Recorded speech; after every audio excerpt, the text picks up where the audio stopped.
All right, guys, let's look at lesson 5, which is concentrations of solutions. So what is a concentration? Concentration is the amount of solute dissolved in solution.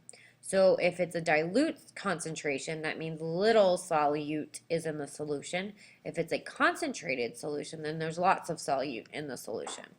So we can do this by two ways. We can calculate the percent composition of our solutions by mass and by percent volume. So percent by mass, we've done that already. So mass of the part, which is going to be your solute, over the mass of the whole, which is going to be your solution. Or you could do it by volume. So you can do the volume of your part, which is going to be your solute, over the volume of your whole, which is going to be your solution. So there is going to be a little bit of math in this section, but this is the only mathy section that's in our unit for unit 11. So let's look at an example. Let's calculate the percent of mass. So what is the percent by mass of glucose if 2.8 grams of glucose are dissolved in 100 grams of solution? So percent by mass is part over whole. The part is what we're dissolving, so that's going to be our 2.8 grams of glucose. The whole is going to be how much solution do we have. We have 100 grams of solution times 100, so that's 2.8% of glucose. That is our concentration for this solution. It's 2.8% glucose in 100 grams of solvent. What about for volume? What is the percent by volume of alcohol if 40 milliliters of acetone is diluted with water to form a total volume of 300 milliliters? So what is our concentration then by volume? So we're going to take 40 milliliters of acetone and we're going to dilute it to 300 milliliters. We're going to times that by 100. So we're going to get 13.3% concentration. 13% of that concentration is going to be that acetone. Now let's look at parts per million. So this is going to be on table T in your packet. So parts per million is going to be the mass of the solute over the mass of the solution times a million, 1.000000, because we have to get that million in there. So a sample of water is found to contain a 0.01 gram of lead in 15 grams of solution. What is the concentration in parts per million? So you're going to take the mass of your lead over the mass of your solution, your part over your whole, times a million, and you get 670 parts per million. When you use parts per million, you're talking about concentrations that are extremely small. So that's why you have to use your parts per million. This is a very, very, very small quantity. So what about molarity? Molarity is another kind of way that we can describe concentration for a solution, and that is going to be big M, and it's going to be equal to moles of solute over liters of solution. So when we calculate molarity, for example, if I have a solution that has a volume of 2.5 liters and contains 0.70 moles of NaCl, what is the molarity? So big M molarity is going to be equal to our moles over our liters. And so we're going to take 0.70 moles divided by 2.5 liters, and that's going to give us our molarity.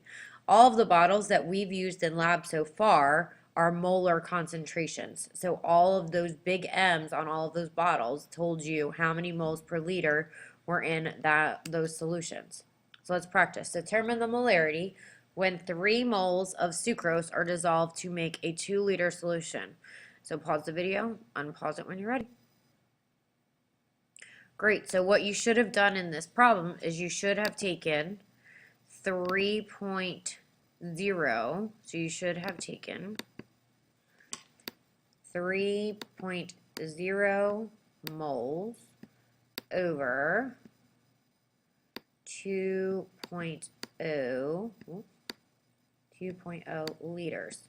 And when you did that, you get 1.5 molar, and that's your solution.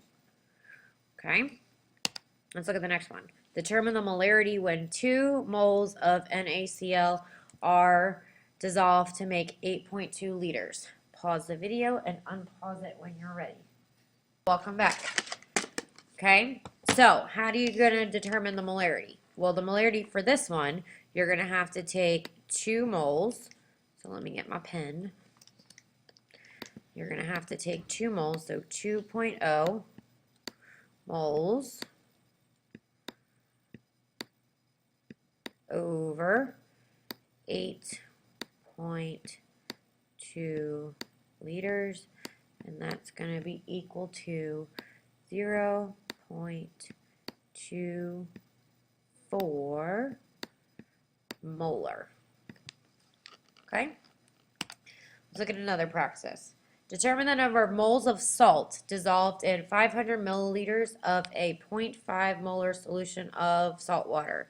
So, pause the video and unpause when you're ready.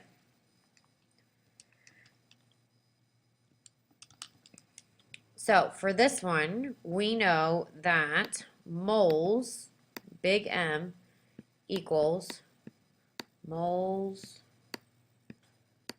over liters. Okay? In this case, though, I give you big M, and I give you your volume in liters. Well, 500 milliliters is equal to 0.5 liters. How did I get that?